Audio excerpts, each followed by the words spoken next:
Igala, kumusta? May buntag Iligan, may buntag Mindanao, may buntag Pilipinas. Adlaw nga Biyernes karon bitsa 19 ning buwan sa Abril ning tuiga 2024. Sangan sa ato station manager Pastor Robin Sulapas kini ang inyong KSR Kabisaya Nunay B. Ang matod sa hanay sa balita sa alas 7.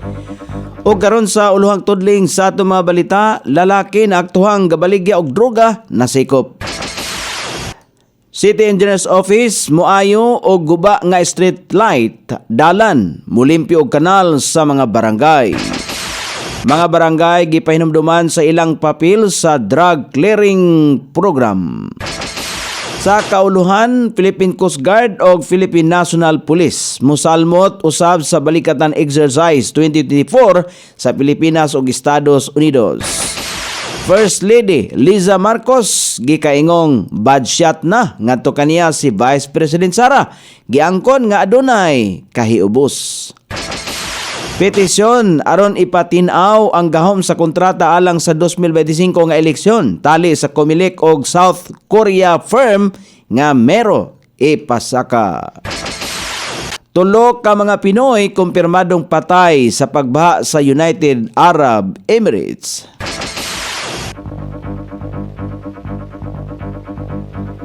Kini ang uluang tudling sa ato mga balita nga dalit kanato ning istasyon. DXSR 106.7 sa inyong FM dial. Ang bugtong radyo sa dakbayan sa Iligan nga nagsibya sa balaang kasulatan, pinasubay sa inspired and preserved. Not simply dictated King James Version sa Anchor Broadcasting Corporation. O karon sa kompleto nga detalye, nasapon sa nagpatrolya nga mga pulis sa Purok 9, Roosevelt, Barangay Saray ning dakbayan sa Iligan ang usa ka lalaki nga naaktuhan kining nagbaligya o gituoang Cebu kagahapon sa buntag. Adunay gisundan nga suspect sa pagpangawat ang kapulisan dihang ilang nalabyan ang naasong lalaki. Nakuha gikan sa iyang posisyon ang 3 ka medium size o 7 ka small size sachet sa ginudahang Cebu. Usa ka improvised sa glass tutter. Giangkon usab sa suspect ang krimen o gidetinar kini karon sa pulis sa Station 5.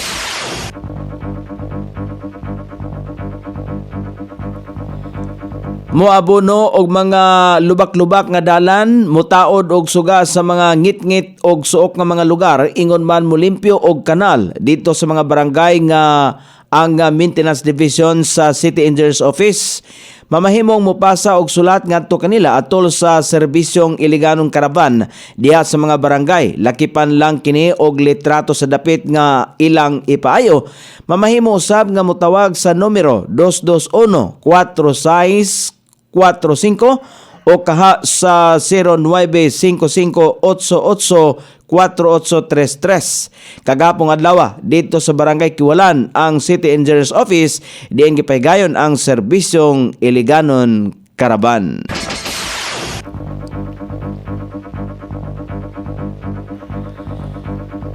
Gipahibalo sa City Anti-Drug Abuse Council, kadak ang Barangay Anti-Drug Abuse Council sa ilahang tahas aron magpatuman ang drug clearing program o ubang pangkalihukan sa pagkabot sa drug-free community.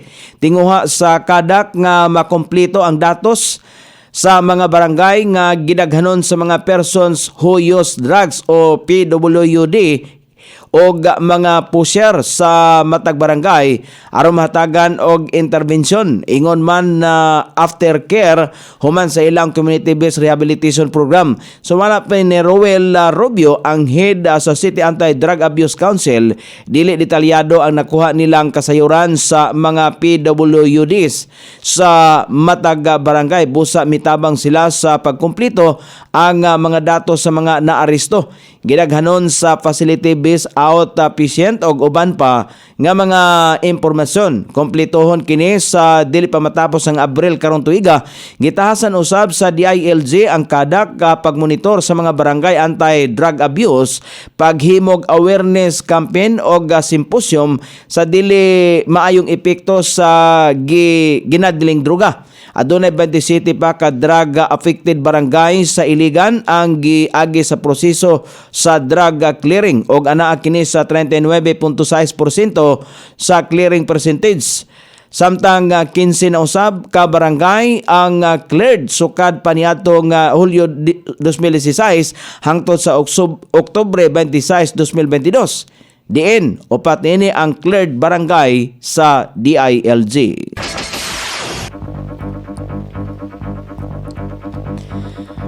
O karon sa balita sa kauluhan, mosalmot usab sa Philippine Coast Guard ug ang Philippine National Police sa pagkahimuong balikatan exercise 2024 tali sa Pilipinas ug Estados Unidos. Sumala pa kang balikatan exercise sa 2024 spokesperson Colonel Michael Logico, mokabat sa 16,770 ka mga individual ang gilaumang magsasalmot sa nasong balikaton kon bilateral exercises.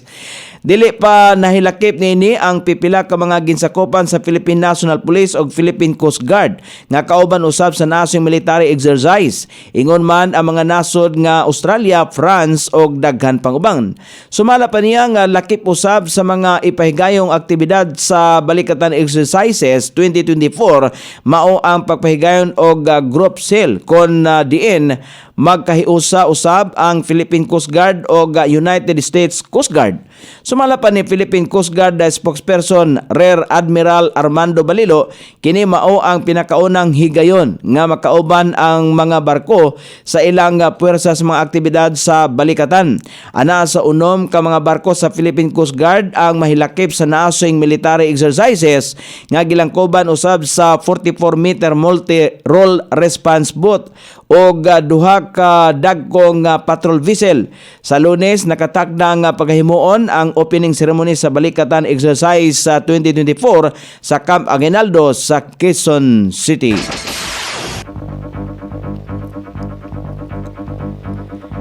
Walay lipod-lipod nga gipadayag ni First Lady Liza Marcos nga budget na ngadto kaniya si Vice President Sara Duterte sa usa ka video teaser nga nahinabi sa usa ka iladong broadcaster. Ang unang ginang nga iya ang gisulti nga siya ang nasakitan nga nitambong sa usa ka rally ay ikaduhang presidente nga mikatawa usab sa gikaingong bangag ang presidente Ferdinand Marcos Jr.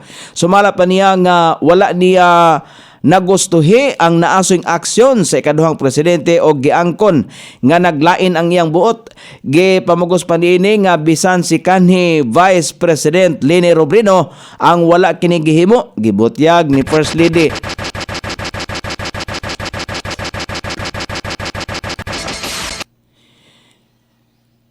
First Lady Liza nga gihimo lamang ang iyaang kung gihimo lamang sa iyang bana nga si Presidente Marcos ang tanan nga protektahan siya sa bisan unsa mga batikos tungod kay usa lang sila ka team niadto nga panahon sa eleksyon og nagkahiusang mubangon sa mga banat sa mga kontra sa politika.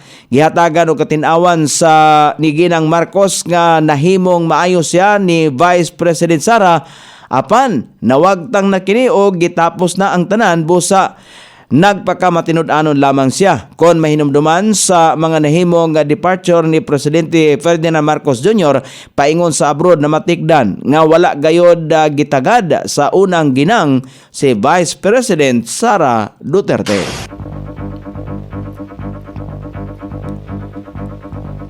Nagpasaka si kanhi kaluukan na Representative Edgar Erice kaghapon adlaw og petisyon for certiorari alang sa temporary restraining order batok sa kontratang gisudlan sa Commission on Election sa South Korean firm nga mero system alang sa 2025 nga midterm elections. Pagpatinaw pa sa kanhi magbabalaod nga aduna sumalapay mga irregularidad sa procurement process o gihatagan o katinawan usab niini nga posibleng magamit ang mero o prototype machines nga pagsupak sumalapay niya sa automated elections law. Gitawag usab ni RC kini nga usa ka robbery in progress. Gihimo sa kanhi magbabalaod ang nasoyng lakang human nga mihukom ang Korte Suprema niadtong Miyerkules nga nakahimo ang kumilik og grave abuse of discretion dihang gidisqualify niini ang dugay ng poll service provider sa nasod nga Smartmatic gikan sa bidding sa mga piniliay nga giatubang. Apan wala gipakawalay bilis sa Supreme Court ang kontrata sa kumilik sa mero alang sa midterm election sa mosunod nga tuig. Gisulti usab ni RC nga ang nahimong desisyon sa Korte Suprema kagahapon ang natunong lang tungod kay giandam na nila ang naasoing petisyon sa 2 o 3 ka semana na ang nakalabay. Samtang gisulti usab ni RC nga nakatakda siyang magpasaka og impeachment complaint batok sa pipila ka mga opisyal sa kumilik kalabot sa kontrata niini nga mero.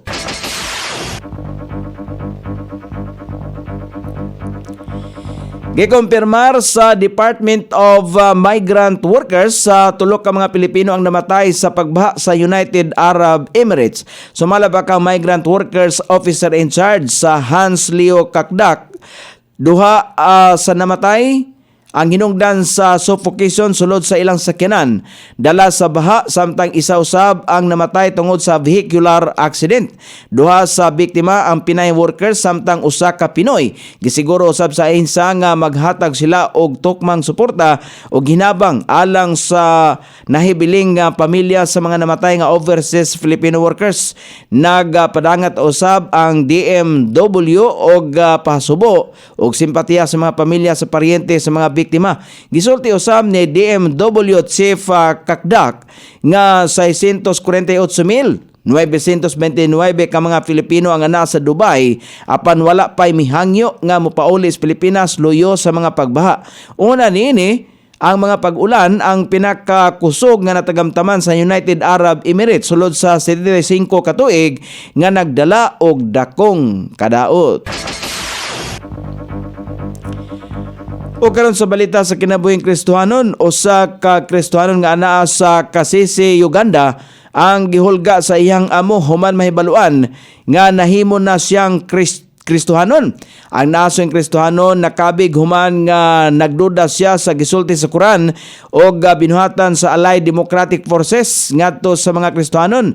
Tungod nini gitun-an niya ang tinuoang Kristohanon og natabangan sa mga Kristohanon nga ipasabot ngadto kaniya ang pagtuo. Bisan pa man sa pagpanghulga ngadto kaniya, sa iyang pagtuo magpadayon siya nga mamahimong Kristohanon og tun-an pa niya ang Biblia.